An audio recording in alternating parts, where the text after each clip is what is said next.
Today, in North America, almost all births take place in the hospital. In many ways, birth has become less of a natural process and more of a medical procedure.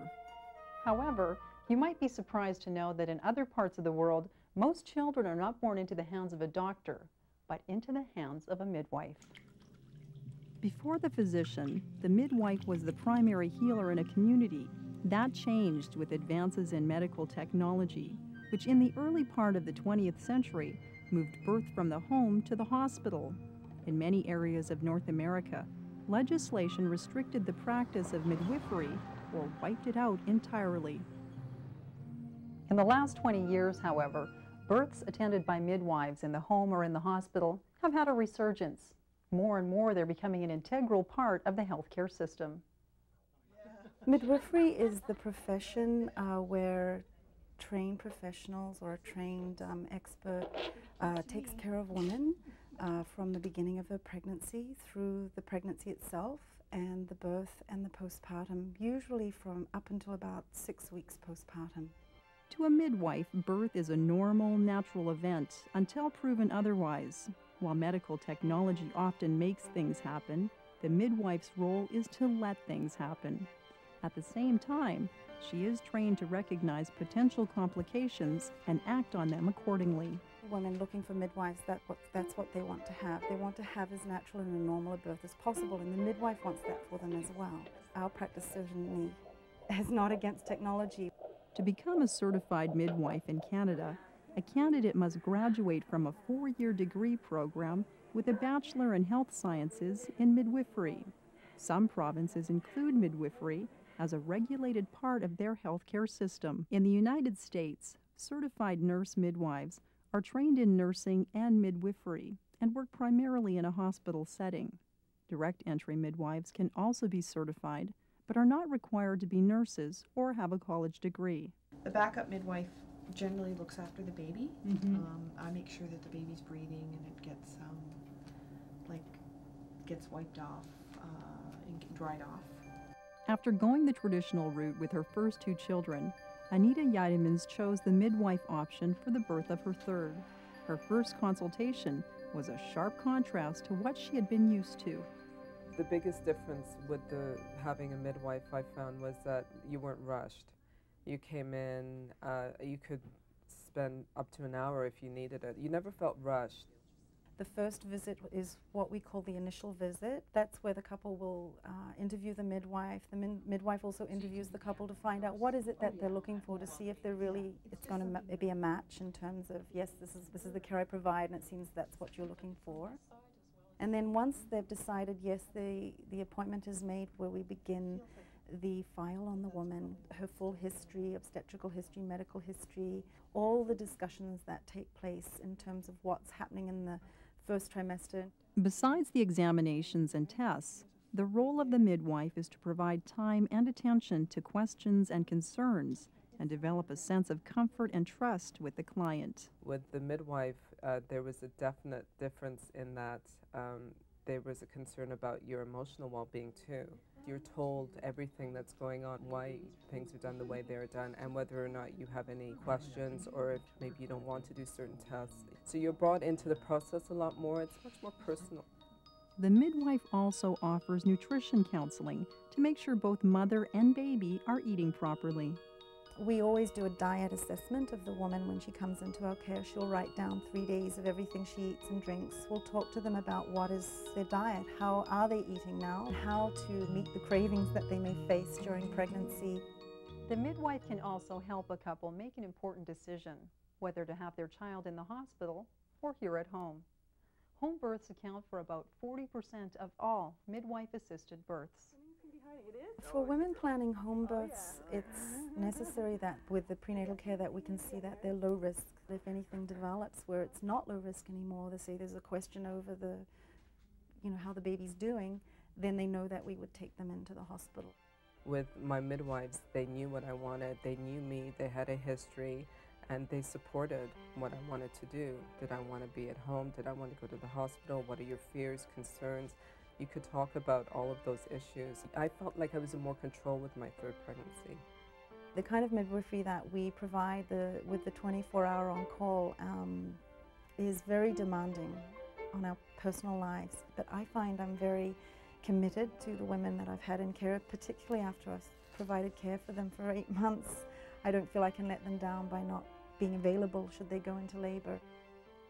Whether it's at home or in the hospital, the midwife will be there to take you through labor and make the experience as comfortable as possible.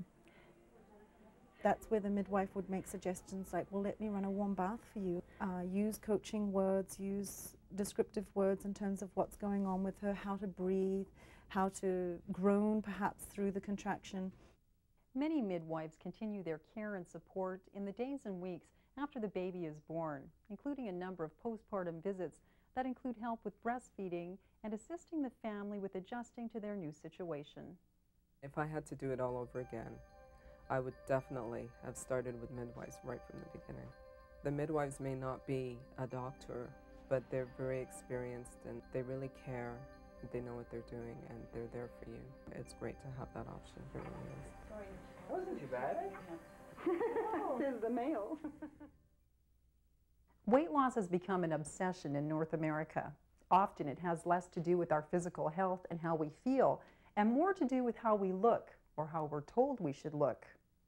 And yet, with all of our concerns, millions of North Americans are overweight, and the number is growing. Obesity is an incredibly rapidly increasing problem in our country. Obesity puts us at risk for cardiovascular disease, diabetes, arthritis. Anyone who has tried a diet or weight loss program can tell you that while they may work for a while, the weight usually comes back.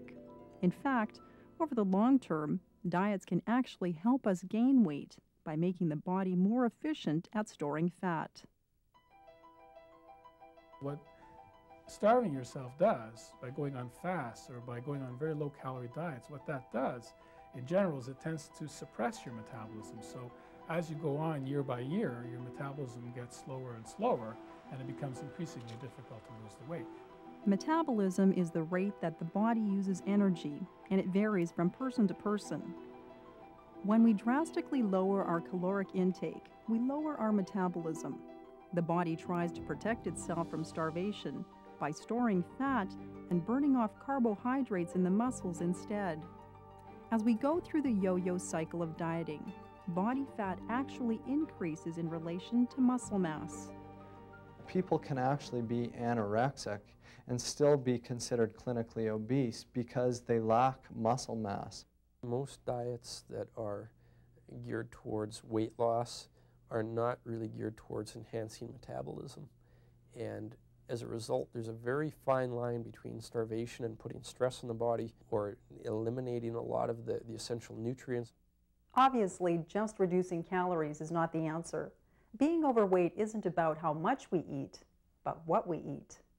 We could be eating all we want and still lose weight just by changing our daily menu to include more whole grains and vegetables, rich in complex carbohydrates, high in fiber, but low in calories. Most people don't eat near enough vegetables in their diet.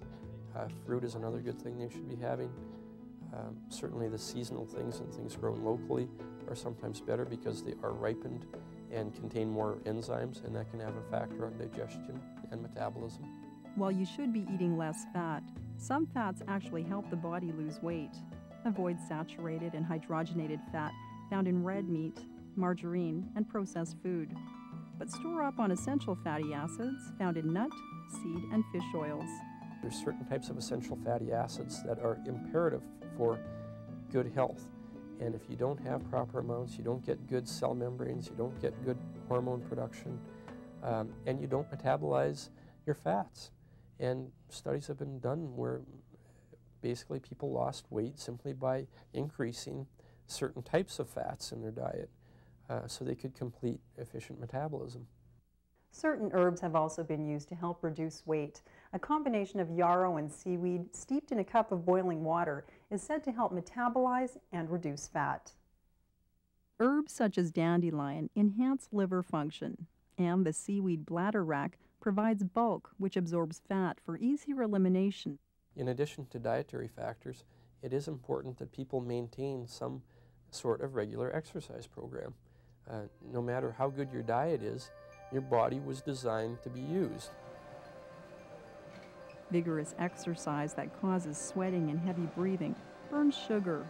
What the overweight person needs is exercise that offers more sustained activity to burn fat and increase muscle, such as a weight training workout or a long walk. While it's important to find ways to lose that excess weight, it's just as important to find out why we gained it in the first place. Sometimes the problem's not here, but here. It could be a traumatic event that happened a long time ago that reset those switches, and suddenly the body has decided that it needs to be a certain weight. Now, if we try to lose the weight by just dieting, it's not going to affect the setting of those switches. While it is important that we keep fit and healthy, don't let those bathroom scales rule your life. People really do look too much at their weight as an indicator of their health. If you can look in the mirror and you're seeing that your body is looking better even though your weight isn't changing, don't worry about it. Go with how you're feeling, go with how you're looking. Don't emphasize the weight factor too much. Before you use any remedy that we've talked about today, make sure you get advice from a qualified healthcare provider. And remember, natural methods of healing and well-being work best when they're part of a holistic approach to every aspect of your life and lifestyle. And join us again as we take another journey together to a place beyond medicine.